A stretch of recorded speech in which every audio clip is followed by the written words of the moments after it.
Obvious lessons of DeepSeek R1 is something that we've been saying for the last 2 years, which is that the models are commoditizing. Yes, they're getting better across both closed and open, but they're also getting more similar, and the price of inference is dropping like a rock. But I think the real lesson, the more profound one, is that we are at war with China. We are in an AI arms race.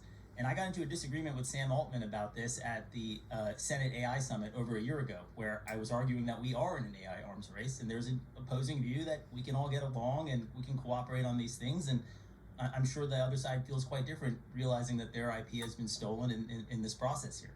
But this war started long ago. It was an economic war with the ascension of China to the World Trade Organization, the greatest IP theft in history, the greatest wealth transfer in history. It is an opium war. The number one cause of deaths of 18 to 45-year-olds in this country is fentanyl. That is coming from China. It is a diplomatic war. The Belt and Road Initiative is basically indentured servitude for other countries to the CCP here. And the unprecedented phase zero gray zone operations of the CCP, how many times are we going to believe that anchors are dragged across the sea that cut undersea cables here? But I think one of the things, China knows they're at war. The question is, we kind of equivocate on it as a peace-loving nation. But one of the things I want to make sure we all do realize is that the engineering in R1 is exquisite. The optimizations that they've done are really impressive. And I don't think you can get away with the facile explanation that the Chinese just copy and we're the only innovators. We have to wake up with the respect for our adversary and realize that we are competing. But they absolutely did steal a lot of that through distillation of the models, and perhaps they stole even more. And then you can look at the GPU sales growth in Singapore. It's a tiny island nation. I'm pretty sure there's some sanctioned invasion going on there. And we have to realize that the AI race is winner take all, and it's going to be a whole of nation effort that extends well beyond the DoD in order for us as a nation to win. And that M-Day was yesterday. The time to mobilize has come. So Rachel said, I just saw this and it brought up something I've been thinking about. If we could expose all this stuff and get more people pissed about it, that's great. What's going to stop other countries like China from doing the same thing except even more gross? So even after enough people expose it and are confronting it and asking for a say in their bodily autonomy, there would also have to be something from our government that gives us some form of a protection or a shield, if that were even possible. Okay? This is your CTO at Palantir. A meta constellation refers to a software system that integrates and manages data from multiple existing satellite constellations, allowing for a more comprehensive view by dynamically selecting the best available data sources based on specific needs, often utilizing AI algorithms to analyze the combined information primarily associated with Palantir's meta-constellation platform, which leverages SAT data for decision-making on Earth by optimizing across different SAT networks. There's your edge computing, isn't it lovely? It's the edge flare.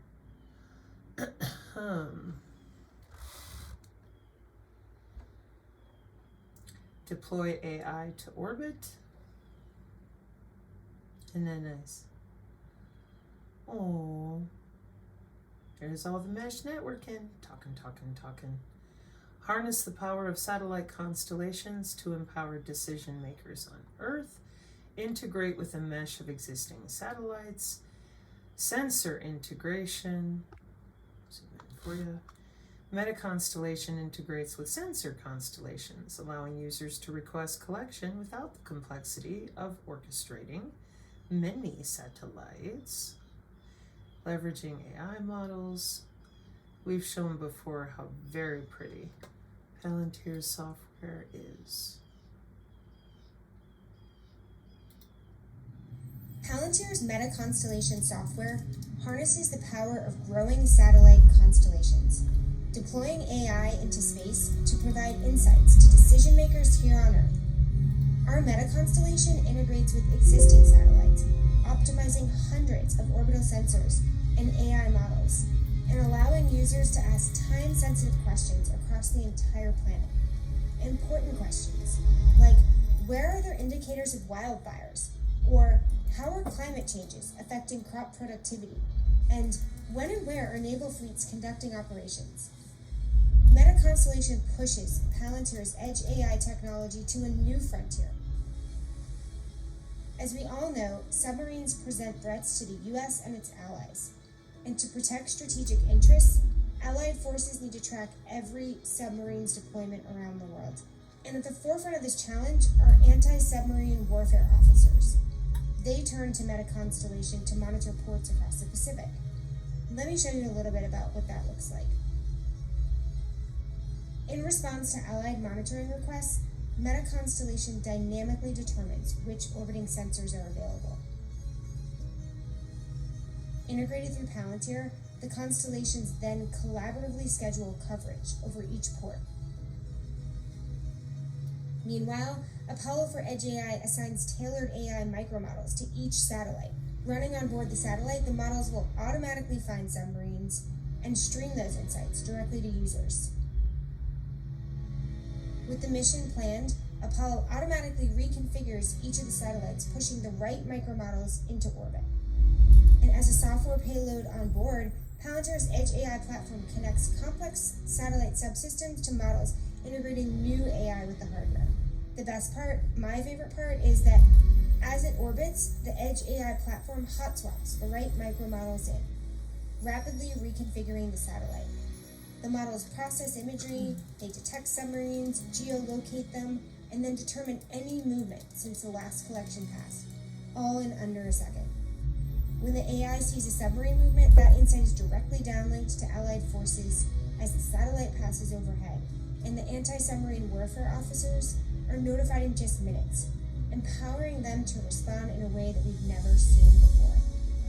As you can tell, we're really excited about Palantir's Meta Constellation, and see it as the software that brings hundreds of satellites to bear on your hardest problems. Whether it's the anti-submarine warfare officer that I just described, using it to find submarines, or first responders leveraging AI to spot wildfire signs. Meta Constellation is there to empower users. But the alien people are convinced it's Luisando and all these other crazy things. We're going to Mars, etc., etc. So, Rachel has a good question. Part of her question is over here, the Black Swan event, which we go back to over and over again. Just because we can, should we, right? Ethical boundaries. Because we'll still be worrying about it in 30 years and the Chinese will have already done it. So, like Ryan said,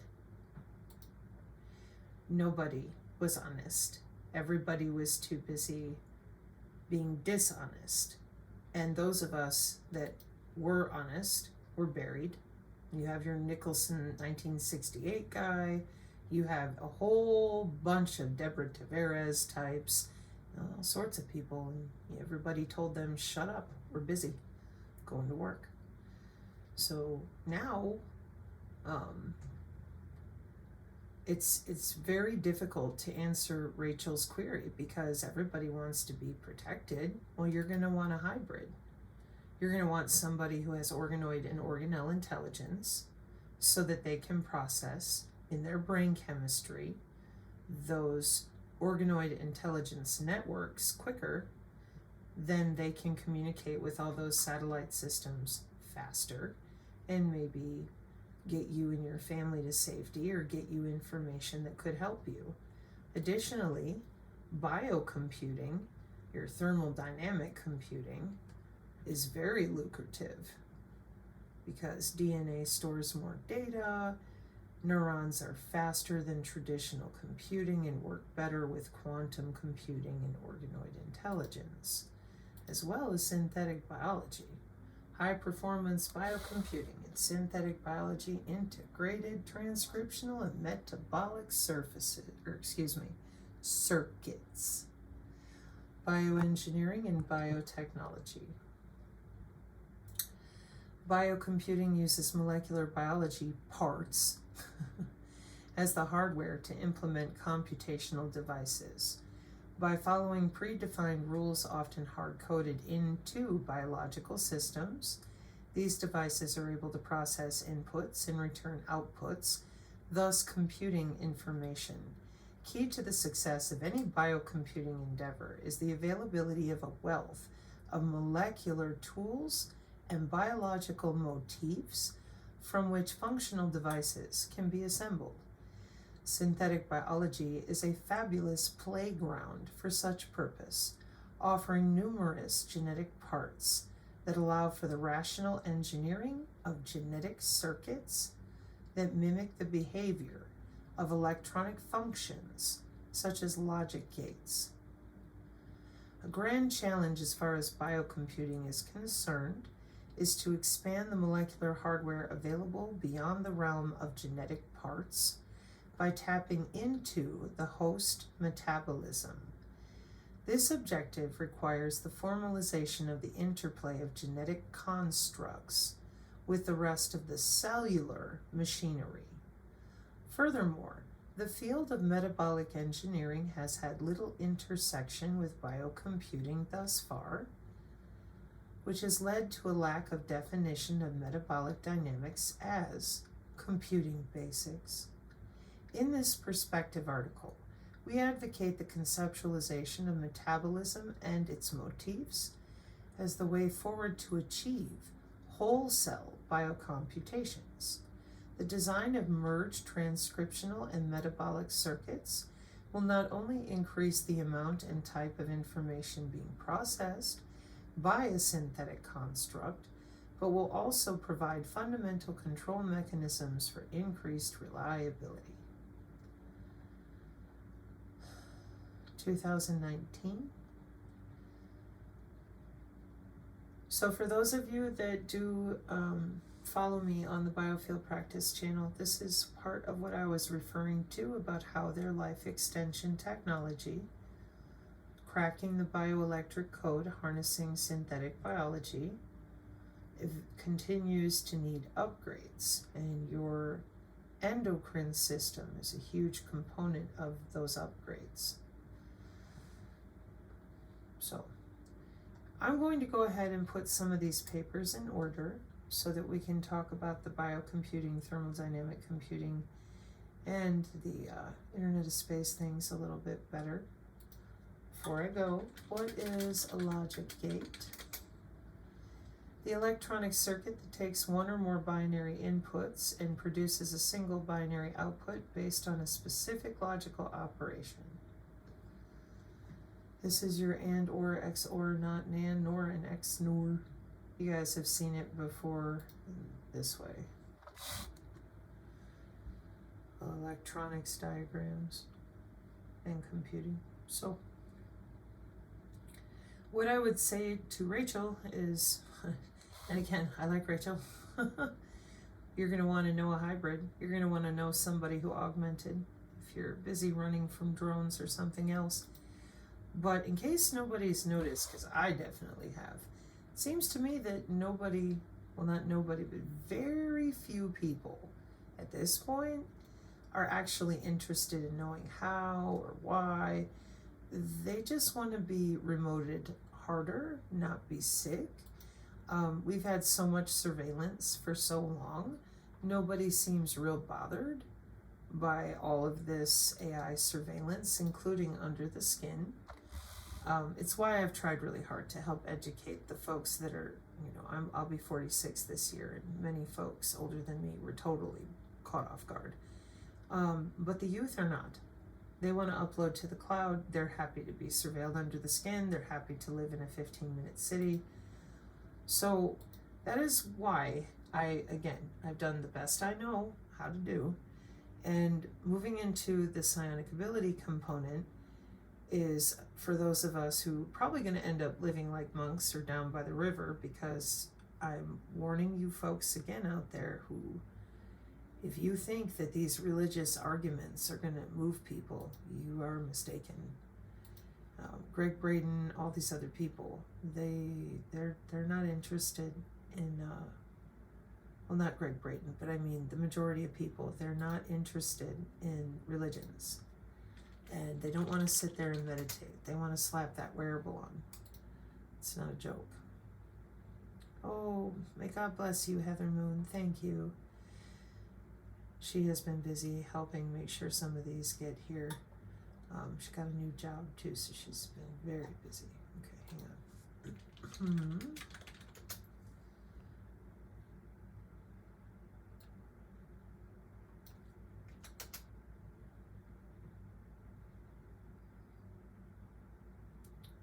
Interesting.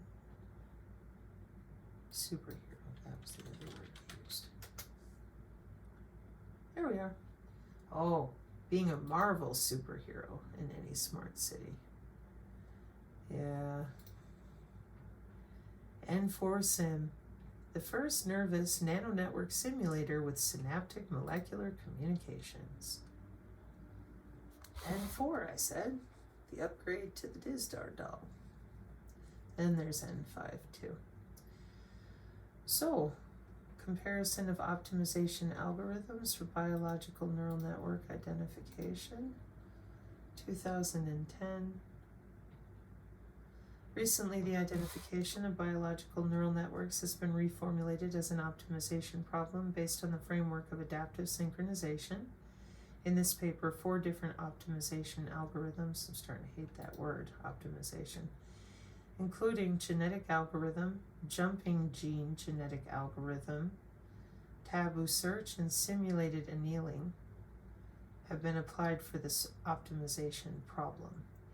Based on the simulation results, their performances are compared, and it is concluded that jumping gene genetic algorithm can outperform the other 3 methods in terms of minimizing the synchronization and parameter estimation errors. Oh, 2010. A biological neural network comprises a set of coupled neurons for which its complexity is governed by the topological structure.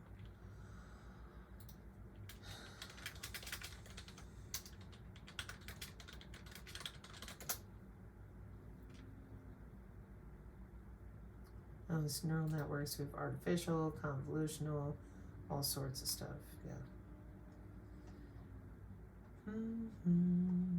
Oh, playing with your neurons with spatial light optimization and your digitwin, and all the different algorithms that perturbate your cell structure, vibrate you around, etc. Ooh, tech differences. That'll be an interesting article to bring forward. All right, so I'm going to go through some of this and double check, put my tabs in order, and later on today I'm going to also be, or tomorrow morning, whichever one I end up with, I'll be uploading your Q retardedness so that people can see the technology for what it is. And then all the people arguing about it, they'll go off and argue about it. That doesn't matter. To me anyways. I'm just going to show the back-end technology as open source as I can because people have already talked about it, but apparently other folks were confused. And I think that on our channel, we've done a pretty good job at making sure that you can find what you're looking for. The unconventional nature of molecular communications necessitates contributions from a host of scientific fields, making the simulator designed for such systems quite challenging. The nervous system is one of the largest and most important nanonetworks of the body. Several molecular and nanocommunication simulators exist in literature along with a few neural network simulators. However, most existing sims are not specific for the nervous system since they ignore the synaptic diffusion because of the computational complexity required to model it. Additionally, information and communication theoretical ICT analysis of the system is not directly supported by existing neural network simulators. In this work, we present and describe Neural Nanonetwork Simulator N4 Sim, which can resolve these issues in existing simulators. We describe key components of the simulator and methods to solve the synaptic communication in a fast and efficient manner. Our model for the synaptic communication channel is comparable in accuracy to those achieved by Monte Carlo simulations while using a fraction of time and processing resources, fractal algorithm people. The presented simulator opens a large set of design options for applications in the nervous system. So hopefully your question is, Sabrina, what is synaptic communication? The process by which one neuron communicates with another. They can't read my mind. They're watching every synapse at 5100 bits. I said. Yeah, so it's tough because people are very stressed and they want positive answers. They're looking for hope. They've got it because Precision AI Healthcare will offer them, with the help of omics, the ability to log in, cure their diseases, help them learn faster, make them more attractive, help them live longer. Who doesn't want that? Cure cancer in 48 hours after cancer ravaged our world for the last, 50 years at least? And generative AI, boy, that's going to be some fun. Okay? And the people that were busy stalling all of us out for 5 years, they're just fine. In fact, people are more interested in defending them on the daily. They're not worried about that. That's just psychological operations. We don't need to worry about that. It happens. It is what it is. So omics is a biological research field that studies how biological molecules work together to create the functions of life. And for them, we have your molecules, DNA, RNA, proteins, metabolites, genomics, transcriptomics, proteomics, metabolomics. Here's another way to look at that. And here's another way to look at the data types, where they're storing all the different data of not just you, but everyone else too. And who's going to say no? Why would they say no? They love you. They want to save you. They want to heal you. All you have to do is get your bio-cyber interface. They'll log right in. Most people, they were thinking, I go into a laboratory and give a biopsy. No, we can affect your genetics just with your environment. Or we can log in with an exogenous signal. Or we can send some smart dust. Or a polymerized lipid package. We've got a multi-omics approach here, folks. And people have been very, very busy going to work with data sets, harnessing exogenous factors. It's one of the reasons I get so irritated when we scream quantum dot, clathrin dot, SM40, cesium-137. Excuse me, I would appreciate some logic and some common sense, please, in the realm of biology. This is DNA, RNA, proteins in the epigenetic environment of human population control with our Department of Energy and friends. And we don't use just one vector like the clathrin dot. It might be very popular because I think that's the one that's tethered to that guy, Charles Lieber, that ran off to China. I'm glad that he's out there and that we know about him. There are others as well. We have multiple payload and delivery systems written into 20 years of synthetic biology, plus synthetic biology open language, and then the infrasound and all the other ways that we play with DNA and teach others how to do exactly that. So as I have commented many times in my very intense efforts to try to shed light on all of this with things like Oxford and Cambridge, all of this is being done because there's a chunk of human anatomy that everybody decided we don't need it. We don't need our own immune system. They're going to give us a new one called the intrabody, the intrabio nano things. And that will be your new immune system. Intrabio nano things is that tiny nanoscale devices within a living organism. And it becomes exhausting to have to run in circles with the people who remain terrified, they think Jesus is coming, etc. While all these other people, including our youth, they're very excited. They're very, very excited. Of course they are. They're going to cure cancer. They're going to resolve climate change. They're going to live in their Hunger Games smart city and live happily ever after. Nano-dimensional materials, specificity with biocompatibility, biomolecules, DNA, proteins, and lipids, and then your ionic strength, temperature, surrounding medium, presence of molecules, conformation. Yeah, it's a lot.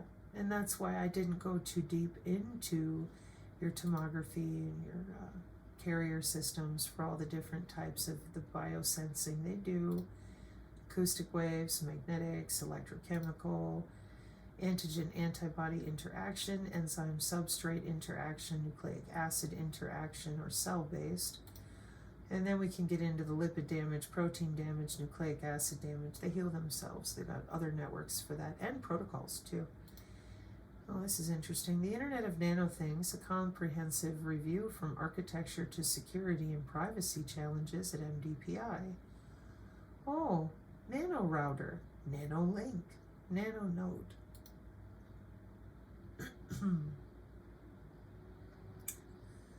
January 2023.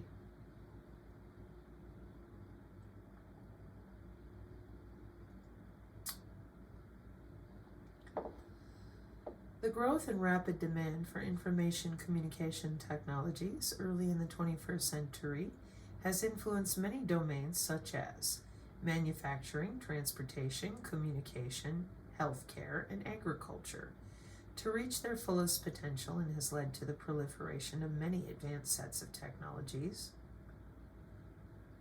such as the Internet of Things, AI, cloud computing, and so on. Among such technologies, the Internet of Things is recognized as that key technology that interconnects every digital device that prevails in the world, allowing them to communicate through machine to machine. On the whole, as of now, the emergence of the Internet of Things has profoundly altered the day-to-day functionality of everyone's lives. Sensors 2023. Progressively over the years, the Internet of Things has transformed many domains such as healthcare and agriculture, allowing relevant stakeholders to connect every digital device that prevails in those domains to the Internet, facilitating fast information dissemination and integration with technologies such as AI to provide real-time analytics and real-time management facilities, making such domains smarter and ubiquitous. Because of this, communication and the sharing of information throughout the globe have become much more seamless. Without a doubt, the Internet of Things has revolutionized the way in which people use the Internet and device-to-device communication. That is how devices, sensors, and objects interact with one another and exchange data, and it has also paved the way for the Internet of Things on the nanoscale, which is also referred to as the Internet of Nano Things. It's not here. What are they talking about? Well, I don't know. Maybe go ask an engineering, technology, and science journal in 2017 with the Google Scholar, okay?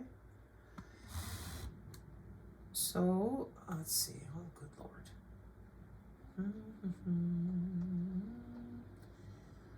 And owing to the novelty in the field, and as less research has been conducted in terms of security and privacy on the Internet of Nano Things, the eventual consequences of security and privacy breaches would lead to more disastrous consequences.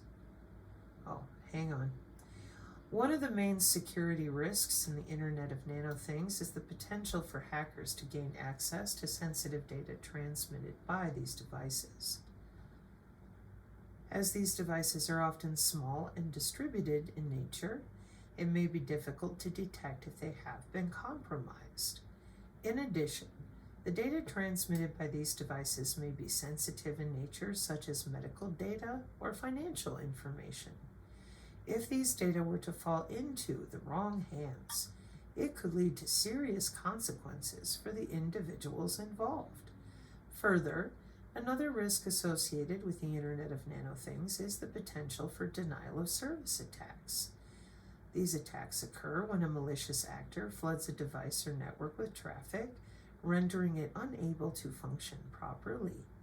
As the Internet of Things consists of many small, interconnected devices, a denial of service attack on one device could potentially affect the entire network. This could have serious effects, particularly in cases where the Internet of Things is being used for critical infrastructure or emergency services. In addition to these security risks, the Internet of Things also raises privacy concerns. The proliferation of these devices means that individuals may be constantly monitored and tracked, potentially allowing companies or governments to gather vast amounts of personal data.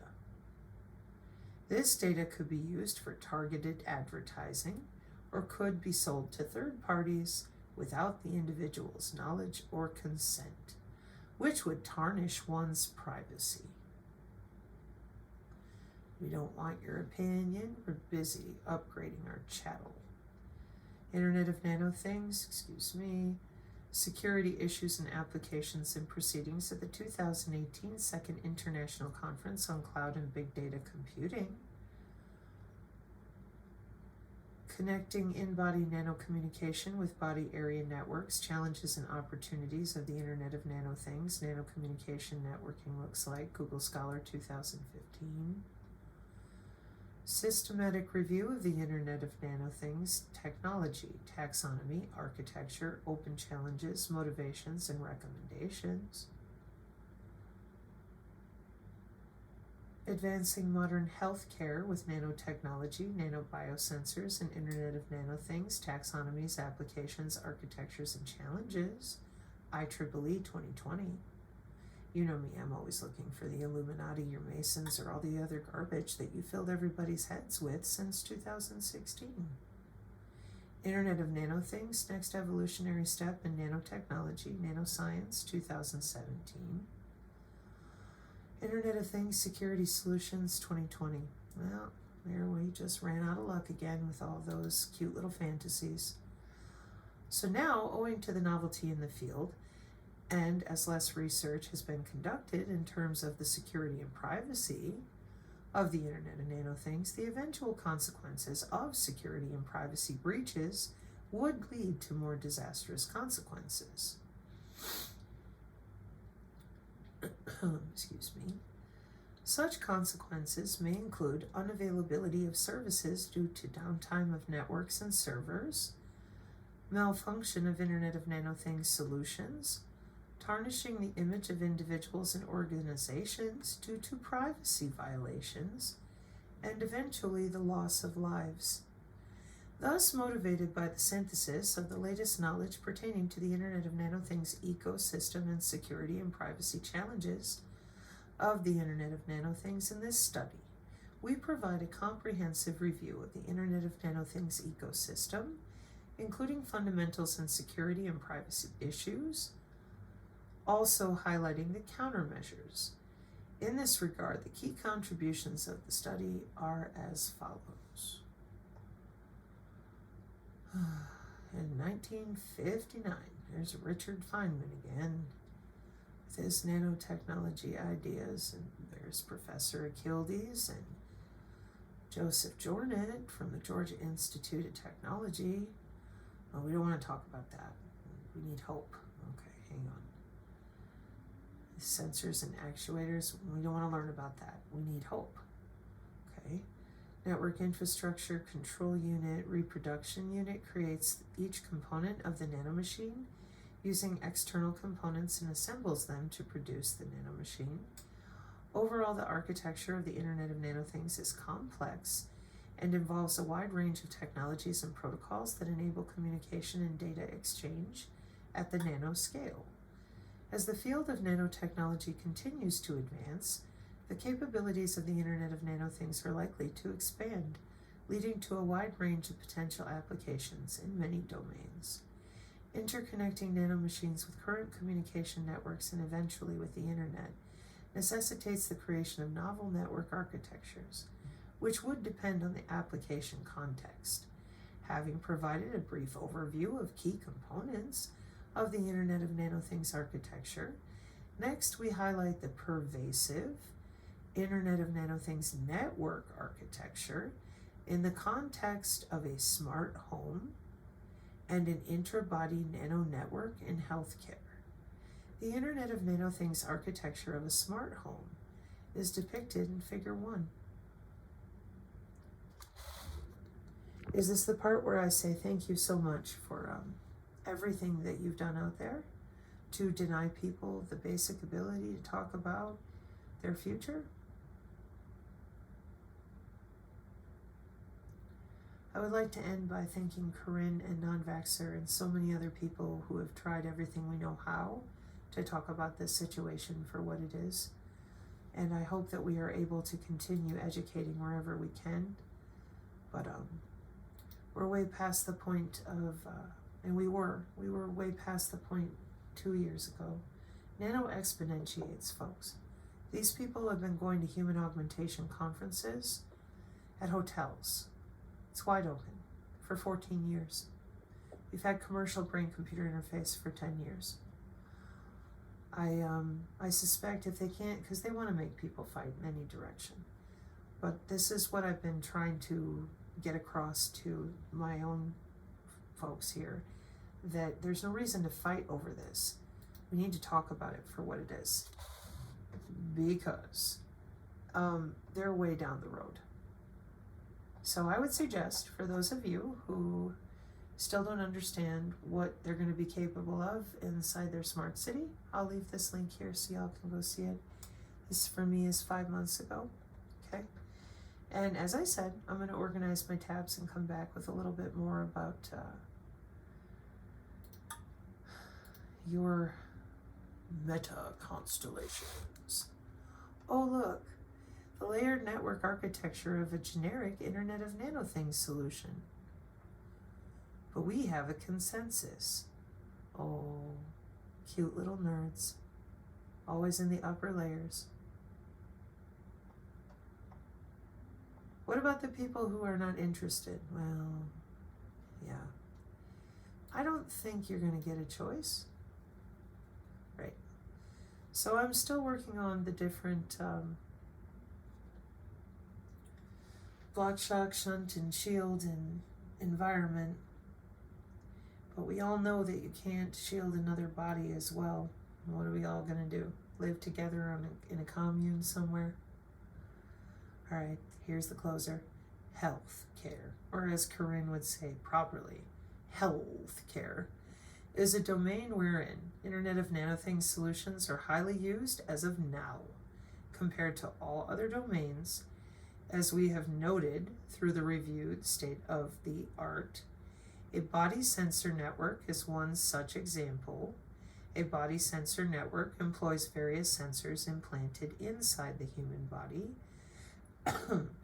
to obtain pertinent insights and diagnostically valuable data that are otherwise outside the scope of traditional diagnostic methods. Thanks to these nanoscale biosensors, surgeons can now access parts of the human body's internal workings that were previously out of reach. Nobody is going to tell them no, and they are already in Figure 4, a typical healthcare Internet of Nanothings solution comprising several nanosensors can communicate the gathered sensory data to an external device, such as a smart mobile device or an internet gateway, enabling your Yetis and their Silent Hill nurse friends, your healthcare providers, to keep a continuous eye on your underlying conditions. Thank you for your time today, and like I said, I will be back with more. Mark 536, amen, folks.